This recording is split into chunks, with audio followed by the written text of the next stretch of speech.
जय जगन्नाथ जय जगन्नाथ गोटे कथा आज्ञा माने भागवतर कथा को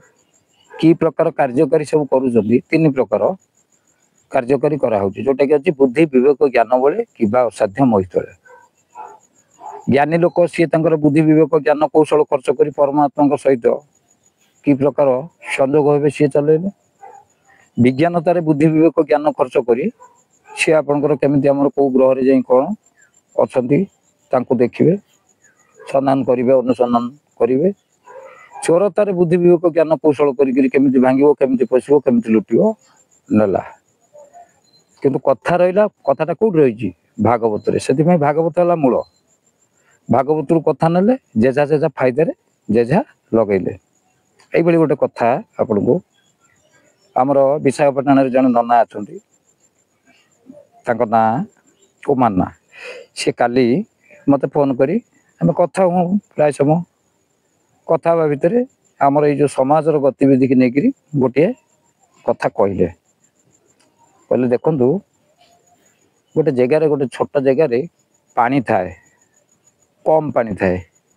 छेली मैंने पानी कतिकी जाती मैंने कहीं मुझे कथा जानी कहले हाँ छेली मैंने पानी कतिकी जाती कहीं जाती ना पानी की से भाई भय करती 75% 100 जन रू 100टा छेली भर 75टा छेली पानी कतिकी जाती ना आउ क्या बर्तमान तो जुग चेंज होनी जाऊँ कौन मुझे कहली मुझे यहाँ जानी कहले देख ये न जीवार कारणटा हूँ या आमर ये जो समाज कथा मत आगु कही आम समाज अनुभव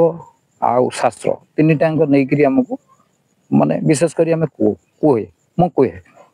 सेमती से कथाटी काली कहले जे गोटे जगह कम पानी थिला से पानी की जोटा मुझे पूर्व आप भागवत कथा बुद्धि विवेक ज्ञान बड़े कि असाध्य मैतले बुद्धि विवेक ज्ञान बड़े मरण जेनी पारे हेले लेखा अच्छी भागवत गध प्लान करला गोटे छोट जगह पानी कम अच्छी छेली पल जाइए सबुदिन से पानीटा सुखीज धरतु 15 दिन छेली पले लेखा जाइए पानी पीती पानी जदि सुखीज ताने दिन को सी जी पानी खर्च करेंगे गधर से हूँ मसे जीव गोटे छेली माने ये जो 10-20टा कि 50टा छेली थे जाते पा पीबे ये तो गोटे टाइम पीब ना ये तो सब पीब नहीं से सी बुद्धि खर्च करला गध बुद्धि खर्च करला कहला छेड़ी की पा पीई देवी ना मु एकुटिया पीबी एकुटिया केमी पीब ना एकुटिया पीवाई गोटे प्लान बाहर कला तीन डाकिक छेड़ी कहला छेड़ी भाई शुण कहला तुम ये जो सबुदिन पा पीऊ ना ये गोटे ब्रह्म राक्षस अच्छे कहला ब्रह्म राक्षस कौन छेड़ी कहला ब्रह्म राक्षस कौन मु तो जानी ना ब्रह्म राक्षस तुम देखना मुझे देखी छेड़ी कहला कौन ब्रह्म राक्षस काम कौन तार ना सी समस्त की खाईदेव सी समस्त की क्या रखो ना ब्रह्म राक्षस छेड़ी देखी नहीं गध भी ब्रह्म राक्षस देखी किंतु गध छेड़ी की कही ब्रह्म राक्षस अच्छी आ मु जानी नी मुझे पा पीए मत एमती मो दिन प्राण विकल पलैनी गधर उद्देश्य रही कौन ना पानीटा जमी से सी मसे 2 मास पीब छेड़ी जब दैनंदिन जाकि पीती से पा 8 दिन सरीज गध ये बुद्धि टी बाहर कर कथाटी कही फिर ब्रह्म राक्षस गोटे कौट तैयारी कर तो बुद्धि विवेक ज्ञान बड़े कि असाध्य मैतले बुद्धि विवेक खर्च कला कहला छेड़ी की डर देले आसबनी छेड़ी भी टी कौन एत सी बोका कि सी कहला ब्रह्म राक्षस केमिया मु तो देखनी आम वंश आसिक विस्तार है आम आज पर्यंत देखनी ब्रह्म राक्षस कहला ब्रह्म राक्षस देखना केमी से गध से कहला मुझे बड़ बेतालिया कथा करदेनी कौन करमी ब्रह्म राक्षस फिर कौटे कौट तैयारी करमी ब्रह्म राक्षस रूप कौन सी भी जानी गध कहीं ब्रह्म राक्षस को जान आपंकर छेड़ी कहला भाई मुझे देखी कहला हूँ ठीक अच्छे गध तार से आप जानते पदे मिछ कहले मिछर क्षीर पूरा लास्ट जाके लंबी लंबी जाइए मिछर क्षीर कौट सरनी मु भल कि अनुभवी मिछ जदि आप गोटे कथा लुचेवाई जब मिछ कहते ता गंडी एत मिछ लंबी लंबी जीव तार चेहरा आप पाइबे ना यहाँ जी सत आ मिछ भितर पार्थक्य कौन जी अनुभव करेंगे से ही जानीपर आउ कहला मुझे देखी कहला ठीक अच्छे सी तो सबुदिन बाहर नहीं तालमेल देखिक बाहर आज कि बारे ना आज हूँ 12टा गोटे धरतु थी सोमवार कहला मंगलवार ना से बाहर मंगलवार शनिवार गुरुवार एमती गोटे बार आडजस्ट कर कहीदेला जमीक जो बार ये कहला देखेमी केमी सेठू कहला ठीक अच्छे तुम मंगलवार से जहाँ हो बुद्धि खर्च करला गध बुद्धि खर्च करी छेड़ी की नेला 2-4टा छेड़ी सांग होकर गले डर मार ना ब्रह्म राक्षस कहले गध अच्छी गध भाई आमको देखेब गले गला बेलू गध थे कौन करला उपस्थिति बुद्धि खर्च करला जमी जन आसी संध्या टाइम दे दी थाए संध्या बेल हो गला सूर्य देवता चलीगले जन आसला टिके जमी 6:30 7टा खंडे हो जाए निर्मल पानी छोट जगटा ना तादेह जन पड़ जाए और जन जो पड़ जाती ये देखिले कहले पानी पानी जगह ठीक पानी जगह पहुंचे देती जन को सी कहीं मार्क रखियो छेड़ी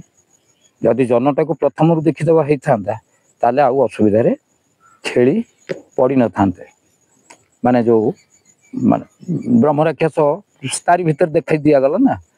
और से कौन कले किसी समय गला कहला केतल कहला टाइम टेकिंग उपर आसो तुम बेस कहीं बुझ आसवा टाइम ही गलानी गध से कौन कला आपंकर छोटिया टेकाटे खोबाड़ देला खुरा देहरे तार आगू खोबाड़ देला पानी देहरे जाए टेकाटा पड़ला टेकाटा जो पड़ी पानीटा जो हल्ली स्थिर होकर जो जन थे एकर सेकर सेकर एकर होकर झिपिझिपिया झिपिझिपिया जमी होगले जग कहला कहला आसला आसला आस पलि आस कौन ये भी देखिले से भाया हो कहला कौन है पानी धीरे देखिले ये बाहर बाहर पलि आस सब पलि आसिले पलि आसला छेड़ी भय करगला ये ब्रह्म राक्षस रूपटा हूँ ये तार तो सेटिंग कर गध तो सेटिंग कर गध तार जो सेटिंग कर रखी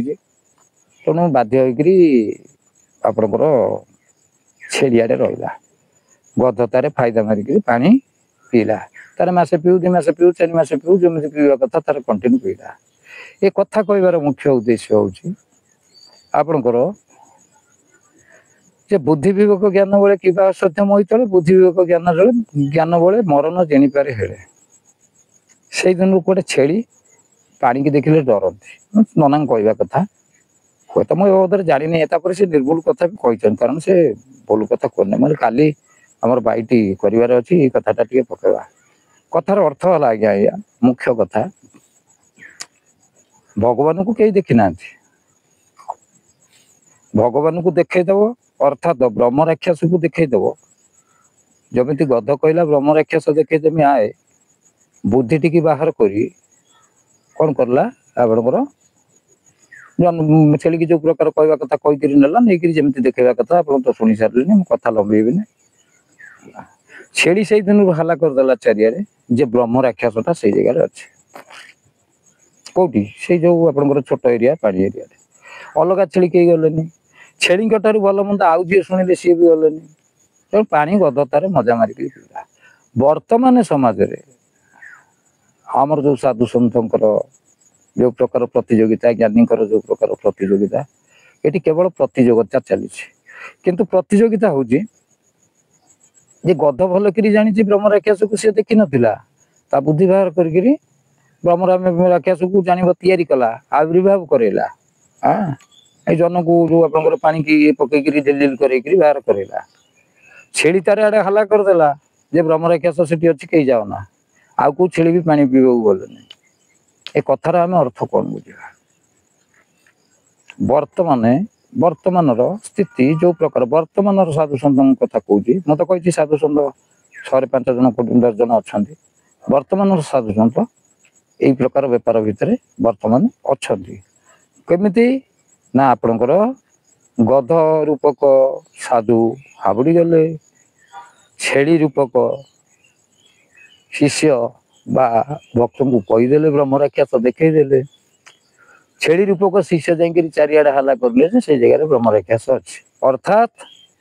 से साधु क्षेत्र ये शक्ति अच्छी कहीं बुद्धि विवेक ज्ञान बेले कि सत्य मोहित केमिटा बुद्धिटा खर्च कर गध जदि छेड़ी की प्रकार कर पारा आम समाज बर्तमान से चलছে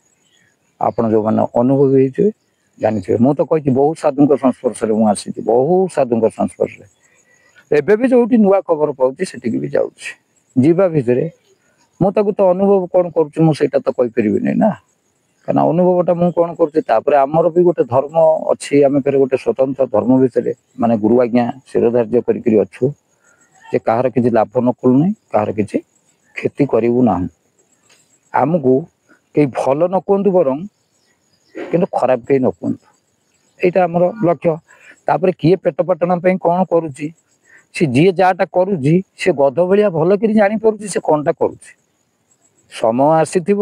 ଆମେ ତ ସେଟା ଏଟା ଗୋଟେ କାହାଣୀ ଆକାରରେ ଆମେ କହିଲେ ଏ କାହାଣୀ ନଦେଲେ ତ ଭଲ ଲାଗିବନି ଶୁଣିବା ପାଇଁ। ସମୟ ଆସିବ